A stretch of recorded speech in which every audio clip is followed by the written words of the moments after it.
Hey y'all, Cocky Crocheter here, and I have a very special thing to open up with you today. I am pretty sure you probably know, if you've been following me on social media, that I was anticipating getting an order from Viking Fiber Company.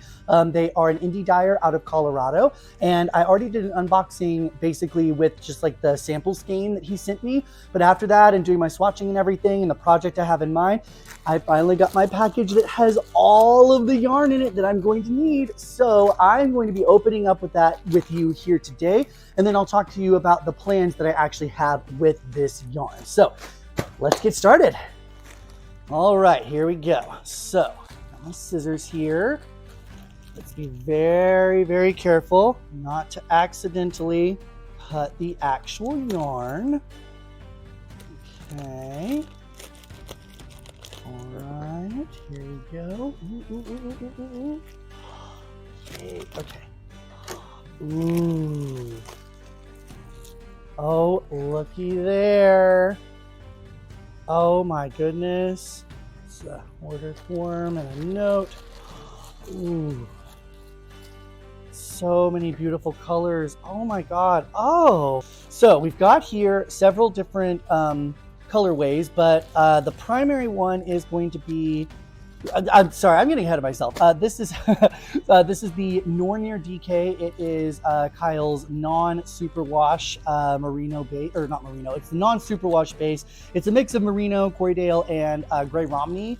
And this color right here is the Odin's Ravens color. So we got that nice, deep, rich gray of Mugen and Munin, the Ravens of Memory, and I forget the other one. Darn it, I should know this. I know my Norse myth pretty well, but I'll recall it probably later. But yeah, oh my God, so nice and toothy, but still really like soft and squishy and bouncy and everything. Oh yeah, that's such a beautiful color. Such good hand dyeing right there. So I'm gonna set that one to the side here. And then the other color I have, my accent color here, is in the Tyr's Sacrifice. So Tyr was the god of war in Norse myth, and the story for him is that he was the one who, when the gods bound up the wolf Fenrir, who was, said to be like one of the precursors, his escape is starting Ragnarok. Tyr agreed that, Fenrir would let them bind him if he put his hand in his mouth. So then that way, if for some reason he couldn't escape, the gods would let him out.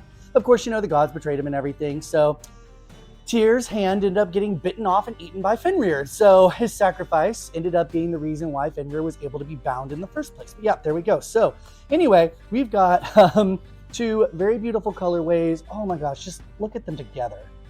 Oh, I'm so excited for this. Like, this is going to be so amazing. All right, so let's talk plans. So as you can see here, I have got my design book and I have my, of course, yarn here. So what I do is, in this book, I just kind of jot down any design ideas, thoughts that I might have about things I might want to make and things like that, and pattern ideas. So one of the things that I wrote is that I wanted to incorporate I'm going to cover up some of that stuff because that's not ready to be revealed yet.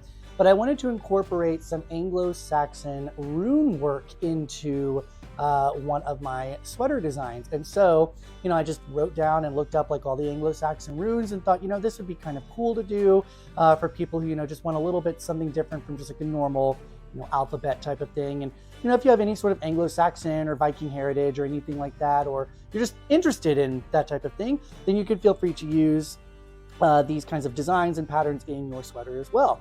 I thought fit perfectly when I saw that the name of the dyer was called Viking Fiber Company. I was like, oh, perfect, because, Anglo-Saxons and Vikings were intermingled a lot. They traded with each other. They went to war with each other and things like that. So that was really cool.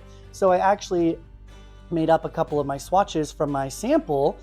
This is the main stitch pattern that I'm planning on using. This is the herringbone double crochet, which I thought gave it a nice kind of like zigzaggy look, almost like, woven fabric, or maybe like some chainmail or arm. I don't know. I just thought it looked really cool and really neat. And I thought, being a double crochet, this will work up a lot more quickly than if I did like single or half double or something.